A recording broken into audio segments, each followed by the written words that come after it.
इस प्रकार दो मापदंड नहीं हो सकते हैं और कोर्ट का निर्णय है। भाई कोई पार्टी ने आरोप नहीं लगाया, कांग्रेस पार्टी ने। कोर्ट के निर्णय के बाद जो स्थापित मापदंड है उसके बावजूद भी आप इसको एक्शन नहीं ले रहे हैं, तो ये तो पक्षपातपूर्ण तरीका है। सरकार के दबाव में या पार्टी के दबाव में विधानसभा में काम हो रहा है। जब बजट पढ़ा जाता है तो कान तरस जाते हैं राजस्थान का नाम सुनने के लिए। सिर्फ आकर भाषण देना अच्छी बात है, उनका स्वागत है, प्रधानमंत्री क्यों नहीं आएंगे। ये जब आए तो राजस्थान के लिए कुछ बड़ी भूमिका भी करनी चाहिए। लेकिन जिस प्रकार से युद्ध विराम किया गया उसकी घोषणा एक तीसरे मुल्क के राष्ट्रपति करते हैं, ये अप्रत्याशित है।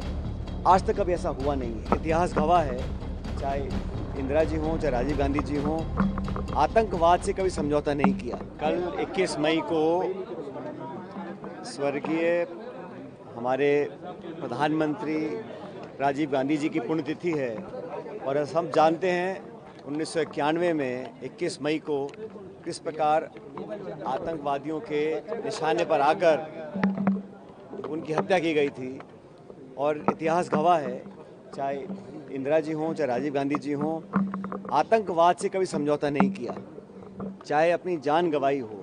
अब कल्पना कीजिए, एक सिटिंग प्राइम मिनिस्टर को, इंदिरा जी को 31 अक्टूबर 84 में उनके ही सुरक्षाकर्मियों ने 32 गोली पेट में दागी और उनको मौके पर मार दिया।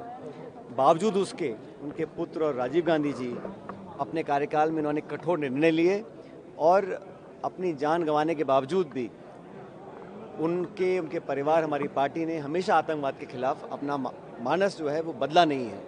तो आज उनकी पुण्यतिथि कल है, उस अवसर पर आज ये प्रदर्शनी लगाई है और इसमें तमाम वो काम हैं। शुरुआत से आप ले लीजिए, चाहे वो एम्स की स्थापना हो, चाहे वो भाकरनांगल डैम की स्थापना हो, इसरो हो, डीआरडीओ हो, तमाम जो इतिहास गवाह हैं इन कामों का, उन कामों का विवरण बहुत खूबसूरती से इन चित्रों के माध्यम से इस प्रदर्शनी में लगाया गया है।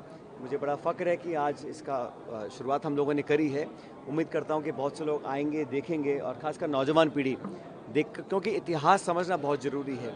वर्तमान और भविष्य में अगर हमको अपनी कमान रखनी है तो इतिहास से हमें बहुत कुछ देखना सीखना चाहिए और मैं उम्मीद करता हूं कि हम सब लोग इससे प्रेरणा लेंगे, क्योंकि जिस प्रकार के निर्णय लिए गए, श्वेत क्रांति की बात हो, चाहे हरित क्रांति की बात हो, नरेगा की बात हो, आधार कार्ड की बात हो, डायरेक्ट बेनिफिट ट्रांसफ़र की बात हो, सूचना का अधिकार हो, शिक्षा का अधिकार हो, तमाम परमाणु जो विस्फोट पहली बार किया इंदिरा जी के समय पोखरण में, ये तमाम वो चीज़ें हैं जिससे लगातार हर दशक में हमारे देश को ताकत और संबल मिला है।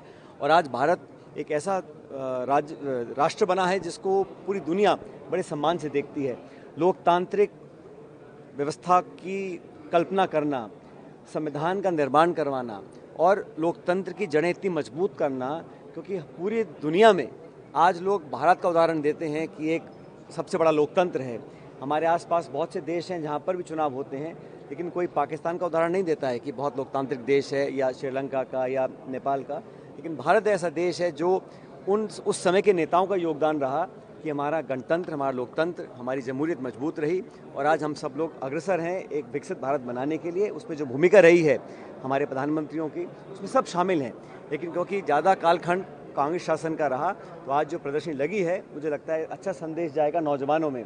और राजीव गांधी जी एक ऐसे व्यक्ति थे जिन्होंने अपने अल्पकाल में 5 सालों प्रधानमंत्री रहे, लेकिन नौजवानों को वोट डालने का अधिकार दिया, संविधान में संशोधन कर ग्राम पंचायत तक महिलाओं को, पिछड़ों को आगे आने का मौका दिया और टेक्नोलॉजी और कंप्यूटर टेलीकॉम रेवोल्यूशन जो लेकर आए थे, उससे आज हम लोगों को बहुत संबल और ताकत मिली है। तो उनके तमाम योगदानों को बहुत खूबसूरती से इस प्रदर्शनी में यहाँ पर संयोजा गया है। मैं आयोजकर्ताओं को बहुत बधाई देता हूँ और उम्मीद करता हूँ कि शहर और आसपास के बहुत जयपुर के लोग यहाँ पर आकर इसको देखेंगे और बहुत कुछ देखने सीखने को मिलेगा। सर, फॉरेन मिनिस्टर के स्टेटमेंट पर राहुल गांधी ने सवाल उठाए कि कितने जेट डैमेज हुए। आपका सवाल क्या है? फाइटर जेट डैमेज हुए किसने? उनका, आपका सवाल क्या है? अमित मालवीय ने इस पर सवाल उठाए और कहा कि पाकिस्तान, देखिए ऐसा है, जहाँ तक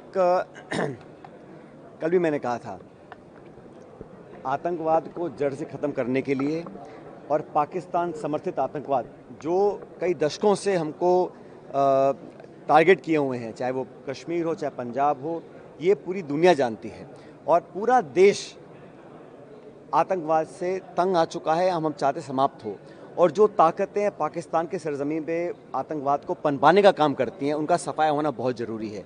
इसमें कोई दो राय नहीं है, इसमें कोई अलग अलग बात करने का मतलब नहीं बनता। सारे दल, पक्ष विपक्ष, पूरा देश एकजुट है और होना भी चाहिए।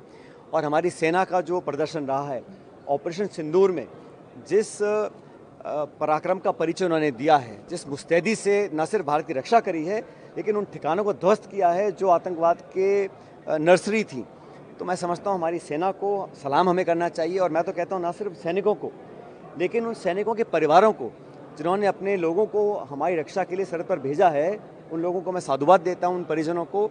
और पूरा देश गर्वान्वित महसूस करता है जब भारत की सेना देश की रक्षा के लिए सब कुछ कुर्बान करने के लिए तत्पर रहती है। और मुझे लगता है कि पूरी दुनिया में सबसे प्रोफेशनल आर्मी अगर कोई है तो भारत की है।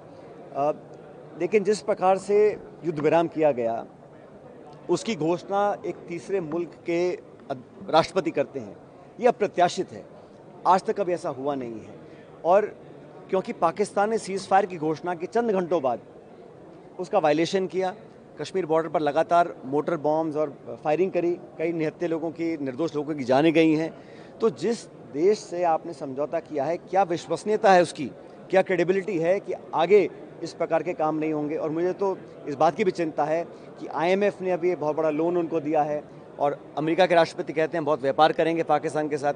जो संसाधन पाकिस्तान के पास हैं उसका वो दुरुपयोग नहीं करेंगे, इसकी क्या गारंटी है। वो टेरर फंडिंग दोबारा चालू नहीं करेंगे, इसकी क्या गारंटी है। इसलिए सरकार को स्पष्ट करना चाहिए कि क्या आश्वासन उनको मिला है, क्योंकि हम लोग चर्चा करें आतंकवाद की और अमेरिका ने नया सुगुफा छोड़ दिया है कश्मीर का। कश्मीर की तो चर्चा ही नहीं थी भाई, ये अलग अलग मुद्दे हैं और कश्मीर द्विपक्षीय मामला है। इसका अंतर्राष्ट्रीयकरण करना मैं समझता हूँ बड़ा दुर्भाग्यपूर्ण है, होना नहीं चाहिए। और मुझे लगता है कि अलग अलग देशों से जो आवाज़ें आ रही हैं उसमें कहीं ना कहीं भारत और पाकिस्तान को एक तराजू में तोलने का काम किया जा रहा है, जो बड़ा गलत है, क्योंकि कोई तुलना नहीं है। भारत की अर्थव्यवस्था पाकिस्तान से 11 गुना है, वो एक फेल्ड स्टेट है।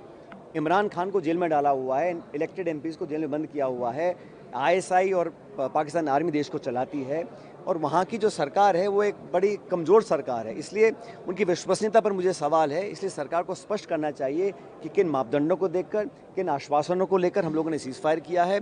और अमेरिका का जो हस्तक्षेप रहा, कश्मीर पर मध्यस्थता की वो बात कर रहे हैं, उसको सिरे से नकारना चाहिए। और विदेश मंत्रालय के कोई प्रवक्ता वक्तव्य दें उसका कोई मतलब नहीं है। सबसे ऊंचे लेवल से ये खंडन आना चाहिए कि हमने व्यापार के लोभ में या डर से ये समझौता नहीं किया है। और राष्ट्रपति 3 बार बोला ट्रंप साहब ने कि मैंने ट्रेड का और व्यापार का डर या लालच दिखाकर ये संधि करवाई है, उसको नकारा जाना चाहिए। और मुझे लगता है कि पूरा देश एकजुट है। आपको याद होगा 22 अप्रैल को जब घटना घटी, सबसे पहले खरगे साहब ने प्रेस कॉन्फ्रेंस करके कहा हम सरकार के साथ हैं। और आज भी जहाँ तक देश की अखंडता, सुरक्षा और फौज की बात है, हम सब लोग एक थे और एक रहेंगे। ये बड़ा दुर्भाग्यपूर्ण है। आप सबको याद है राहुल गांधी जी को ज़बरदस्ती उनकी सदस्यता रद्द करी गई थी और बिना किसी कारण करी गई थी। और इस मामले में जब सब कुछ स्पष्ट है, कोर्ट का आदेश आ चुका है, फिर जो माननीय स्पीकर महोदय हैं उस पर एक्शन क्यों नहीं ले रहे हैं। ये जो निष्पक्षता का प्रदर्शन होना चाहिए, चाहे वो बुढ़ाने जी का कार्यकाल हटाने की बात हो, कल हमारे अध्यक्ष गोविंद डोटासरा जी ने भी अपनी बात को रखा है, बिल्कुल सही कह रहे हैं कि इस प्रकार दो मापदंड नहीं हो सकते हैं। और कोर्ट का निर्णय है भाई, कोई पार्टी ने आरोप नहीं लगाया, कांग्रेस पार्टी ने। कोर्ट के निर्णय के बाद जो स्थापित मापदंड हैं उसके बावजूद भी आप इसको एक्शन नहीं ले रहे हैं, तो ये तो पक्षपातपूर्ण तरीका है। सरकार के दबाव में या पार्टी के दबाव में विधानसभा में काम हो रहा है, बिल्कुल गलत है, होना नहीं चाहिए। सर, शशि थरूर का कांग्रेस के नाम ही लेकर पर सरकार कांग्रेस के लिए ऐसे मसले पर भी सियासत करती है। देखिए, इस पे जो कहना था पार्टी ने कह दिया है, लेकिन मुद्दा ये है कि जो डेलीगेशन जा रहे हैं ये दुनिया को बताएंगे कि पाकिस्तान ने किस प्रकार हम पर, अच्छा प्रमाण के साथ है ना, बम्बई में अटैक हुआ, पुलवामा में हुआ, पहलगाम में हुआ, तथ्यों के साथ, एविडेंस के साथ दुनिया को बताना बहुत ज़रूरी है। क्योंकि जो नैरेटिव है, चाइना ने खुलकर समर्थन किया पाकिस्तान का, आप कल्पना कीजिए। और मुझे खेद है कि जितना भी अब तक हमने देखा है, अमेरिका की तरफ से स्टेटमेंट आया, बाकी लोगों ने कहा, किसी ने भी आतंकवाद शब्द का प्रयोग नहीं किया। कितना दुर्भाग्यपूर्ण है। यहाँ पर हम लोगों को और काम करने की ज़रूरत है। अगर आतंकवाद जो हमारा मुद्दा था, पाक समर्थित आतंकवाद, उसकी कोई भर्त्सना नहीं कर रहा, उसकी कोई चर्चा नहीं कर रहा, सिर्फ शांति की अपील कर रहे हैं और कश्मीर को मुद्दा बनाना चाहते हैं, तो जो डेलीगेशन जा रहे हैं अपना काम करेंगे। और कांग्रेस पार्टी ने हमेशा कहा है कि जो सार्थक कदम होंगे, जो भारत के हितों की रक्षा करने के लिए कदम उठाने हैं, उसमें कांग्रेस पार्टी हमेशा साथ रहेगी। मोदी का दौरा है, बीकानेर सरहदी इलाके में आ रहे हैं, तो कांग्रेस किस तरह से देख रही है और क्या अगर मोदी आते हैं तो किस तरह की डिमांड होनी चाहिए? देखिए, इसमें तो कई बार आ चुके हैं, चुनाव से पहले भी आए थे प्रधानमंत्री जी, उसके बाद भी आए हैं, बहुत सारे वादे किए थे और इस बार तो कम जीते हैं भाजपा के सांसद, लेकिन पिछली बार सारे के सारे जीते थे। जब बजट पढ़ा जाता है तो कान तरस जाते हैं राजस्थान का नाम सुनने के लिए। वित्त मंत्री महोदय जब 3-3 घंटे भाषण देती हैं तो राजस्थान का जिक्र नहीं होता, कोई सेंट्रल फंडिंग नहीं आ रही, कोई स्पेशल पैकेज नहीं मिलता। तो मुझे लगता है कि सिर्फ आकर भाषण देना अच्छी बात है, उनका स्वागत है, प्रधानमंत्री क्यों नहीं आएंगे, लेकिन जब आएँ तो राजस्थान के लिए कुछ बड़ी घोषणा भी करनी चाहिए। और खासकर जो राष्ट्रीय परियोजना घोषणा उन्होंने की थी बनाने के लिए, ERCP को अजमेर में की थी मुझे याद है, तो उस पर तो अमल करना चाहिए। अब सिर्फ हस्ताक्षर कर दिए, वो MOU आज तक देखा नहीं हम लोगों ने MOU है कैसा, लेकिन जो फंडिंग की बात है 90% फंडिंग वो केंद्र सरकार को करनी चाहिए। तो प्रधानमंत्री जब आए बीकानेर में तो राजस्थान के हित में कुछ सार्थक बोलकर जाएं जिस पर अमल भी हो, सिर्फ भाषण देकर चले जाएं, मैं समझता हूँ वो ठीक नहीं हो।